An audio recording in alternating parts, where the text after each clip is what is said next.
అన్ని కీళ్ల సంబంధిత సమస్యలకు రీజనార్థోస్పోర్ట్ హైదరాబాద్లో అధునాతనమైన సర్జరీ లేని వైద్యం. ఏపీలో కూటమి పార్టీల మధ్య చేరికలు చిచ్చుపెట్టే ప్రమాదం ఉందా? మరీ ముఖ్యంగా కాషాయ పార్టీలోకి జంపింగ్స్ కూటమిలోని మిగతా భాగస్వాములకు కషాయంలా మారుతున్నాయా? మిగతా పార్టీలు నై అన్న ఏపీ బీజేపీ సై అనే పరిస్థితి వస్తోందా? కూటమి భాగస్వామ్య పక్షాల మధ్య అసలేం జరుగుతోంది? అంది వచ్చిన అవకాశం ఏపీలో అధికార భాగస్వామ్యం ఇక రాష్ట్రంలో బలపడడానికి ఇదే మంచి తరుణం అని భావిస్తున్న ఏపీ బీజేపీ చేరికలకు గేట్లెత్తుతోంది. అంతవరకు బాగానే ఉన్నా ఆ చేరే వాళ్ళ సంగతే ప్రతిసారి వివాదాస్పదమవడం కూటమిలోని మిగతా పార్టీలకు తలనొప్పిగా మారుతోంది అన్న వాదన బలపడుతోంది పొలిటికల్ సర్కిళ్లలో. అది కూటమిలో మనస్పర్ధలకు దారితీసే ప్రమాదం ఉందని కూడా అంటున్నారు. మరీ ముఖ్యంగా ముందో వెనక ఆలోచించకుండా గ్రీన్ సిగ్నల్ ఇచ్చేయడం తెలుగుదేశం పార్టీకి సంకటంగా మారుతున్నట్టు తెలుస్తోంది. గతంలో కొల్లం గంగిరెడ్డి, తాజాగా అడారి ఆనంద్ ఎపిసోడ్సే ఇందుకు ఉదాహరణగా చెప్పుకుంటున్నారు. ఏపీలో ఎర్రచందనం స్మగ్లర్గా చెప్పుకునే కొల్లం గంగిరెడ్డి గతంలో బీజేపీలో చేరేందుకు తీవ్రంగా ప్రయత్నించారు. చేరిక కూడా ఆల్మోస్ట్ అయిపోయినట్టుగానే అనుకున్నారు. ఇంకో 4-5 గంటల్లో విజయవాడ వెళ్లి కాషాయ కండువా కప్పుకుంటారు అనుకున్న టైంలో చేరికకు బ్రేక్ పడింది. కొందరు బీజేపీ రాష్ట్ర నాయకులే పనిగట్టుకుని మరీ గంగిరెడ్డిని బీజేపీలో చేర్పించే ప్రయత్నం చేశారని, కానీ లాస్ట్ మినిట్లో ఆగిపోవడంతో టీడీపీతో పాటు బీజేపీలోని ఓ వర్గం కూడా ఊపిరి పీల్చుకుందట. ఆయన విషయంలో ఎందుకంత ఇబ్బంది అంటే గంగిరెడ్డి మీద ఎర్రచందనం స్మగ్లింగ్ ఆరోపణలు ఒకెత్తైతే, అంతకు మించి అలిపిరిలో చంద్రబాబుపై దాడి చేసిన నిందితులకు ఆశ్రయం ఇచ్చారన్నది మరో పెద్ద ఆరోపణ. అలాంటి వ్యక్తిని కూటమి భాగస్వామ్య పార్టీలోకి ఎలా తీసుకుంటారు అన్న అభ్యంతరాలు తీవ్రస్థాయిలో వచ్చాకనే కొల్లం చేరిక ఆగిపోయిందని చెప్పుకుంటారు.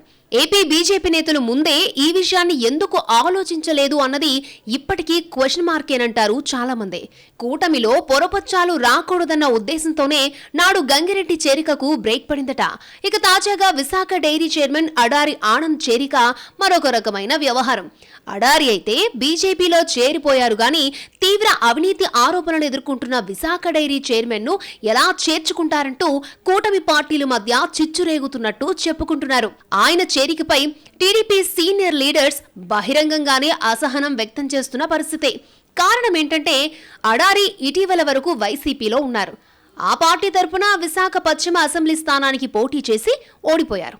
రాష్ట్రంలో కూటమి ప్రభుత్వం ఏర్పడ్డాక విశాఖ డైరీలో ఆర్థిక అవకతవకలపై ప్రభుత్వానికి ఫిర్యాదులు అందాయి. దానిపై శాసనసభలోనూ చర్చ జరిగింది. ఆ తర్వాత సభా సంఘాన్ని నియమిస్తున్నట్టుగా ప్రకటించింది ప్రభుత్వం.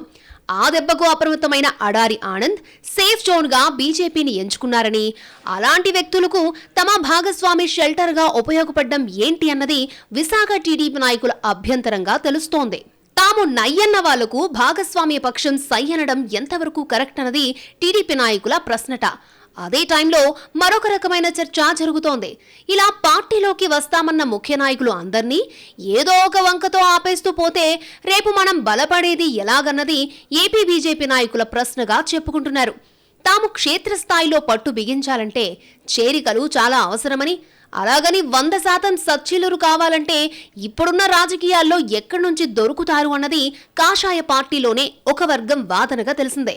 పార్టీలోకి చేరికల్ని ప్రోత్సహించమని ఢిల్లీ పెద్దలే చెబుతున్నప్పుడు మనమిక్కడ మీనమేషాలు లెక్కిస్తూ కూర్చుంటే తర్వాత ఇబ్బంది పడతామని ఆ వర్గం వాదనగా ప్రచారం జరుగుతోంది. ఈ పరిస్థితుల్లోనే ముందు ఈ ఎఫెక్ట్ కూటమి పార్టీల సమైక్యత మీద పడుతుందా అన్న అనుమానాలు ఉన్నాయట రాజకీయ వర్గాల్లో. క్షేత్రస్థాయిలో చేరికలు హై లెవెల్లో చిచ్చు పెట్టకుండా చూసుకోవడం అన్నది అధిష్టానాలకు కత్తి మీద సామేనన్న అభిప్రాయం వ్యక్తమవుతోంది. కనీసం 2 విడతలు కూటమి పార్టీలు కలిసి పోటీ చేయాలంటూ ఇప్పటికే 3 పార్టీల ముఖ్యులు చెబుతున్నారు. అలాంటప్పుడు పార్టీల పెద్దలు ఎంత జాగ్రత్తగా సమన్వయం చేస్తూ పొరపచ్చాలు రాకుండా జాగ్రత్త పడతారన్నది చూడాలి అంటున్నారు రాజకీయ పరిశీలకులు. నొప్పింపక తానొవ్వక అన్నట్టుగా చేరికల విషయంలో ఎలాంటి జాగ్రత్తలు తీసుకుంటారో మరి చూడాలి.